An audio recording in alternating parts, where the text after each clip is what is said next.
తెలంగాణ రాష్ట్ర ప్రభుత్వం ప్రవేశపెట్టిన ఫ్రైడే అండ్ డ్రైడే కార్యక్రమంలో భాగంగా కొత్తగూడెం శాసనసభ్యులు శ్రీ కూనంనేని సాంబశివరావు గారి ఆదేశాల మేరకు మరియు కొత్తగూడెం మున్సిపల్ చైర్పర్సన్ మరియు మున్సిపల్ కమిషనర్ గారి సూచనలతో ఈరోజు మేదరబస్తీ 19వ వార్డులో ఇంటింటా తిరిగి మరియు ప్రభుత్వ పాఠశాల యందు విద్యార్థులకు వర్షాకాలం సీజనల్ వ్యాధుల పట్ల అవగాహన కల్పించడం జరిగింది.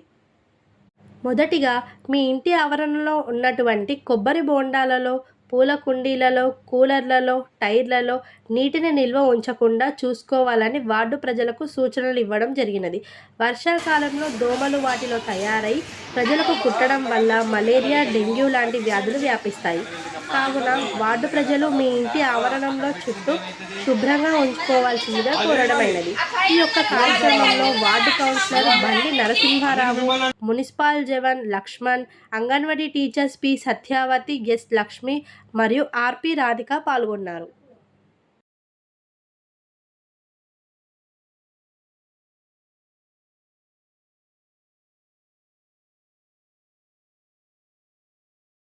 ఈ వర్షాకాలం అంతా కూడా ఎవ్రీ ఫ్రైడే మన దగ్గర ఏమైనా నీళ్ళు స్టాక్ ఉన్నాయా, స్లాబ్ మీద ఏమైనా స్టాక్ ఉన్నాయా, లేకపోతే చుట్టుపక్కల ఏమైనా స్టాక్ ఉన్నాయా అవి చూసుకొని మీ ఇంటి దగ్గర అలాగే స్కూల్లో కూడా దాన్ని అంతా కూడా క్లీన్ చేసి ఊడ్ చేస్తే అది మొత్తం డ్రై అయిపోతుంది అనమాట. ఆ ప్రోగ్రాంలో భాగంగా ఈరోజు మన 19వ వార్డు కౌన్సిలర్ గారు బండి నరసింహారావు గారు అలాగే వారి బృందం అంగన్వాడీ టీచర్స్ వీళ్ళందరూ మన పాఠశాలకు వచ్చారు. అలాగే సార్ మీతో ఒక 2 minutes మాట్లాడతారు. శ్రద్ధగా. ఈరోజు తెలంగాణ రాష్ట్ర ప్రభుత్వం ఏదైతే ఉందో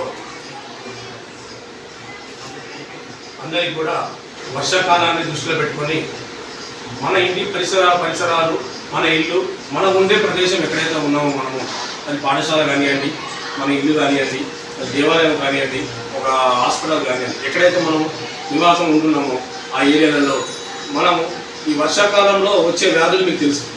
డెంగ్యూ, మలేరియా ఇలాంటి రకరకాల వ్యాధులు వస్తూ ఉంటాయి. దాన్ని దృష్టిలో పెట్టుకొని ఈ వర్షాకాలంలో మనం ఏం చేస్తామంటే ఏదో కొబ్బరి బొండం తీసుకొచ్చుకొని తాగేసి పడేస్తాం. అది అక్కడే ఉండిపోతుంది. దాంట్లో వర్షపు నీరు దాంట్లో ఉండిపోయి దాంట్లో కానివ్వండి, ఇంకొకటి టైర్లు, ఇంకొకటి మన పూల కుండీలు, అలాగే మన ఇంట్లో ఉన్న ఫ్రిడ్జ్లో కూడా వాటర్ స్టోరేజ్ అవుతుంది. కూలర్లు, వాటర్ కూలర్లు ఎండాకాలం అయిపోయింది.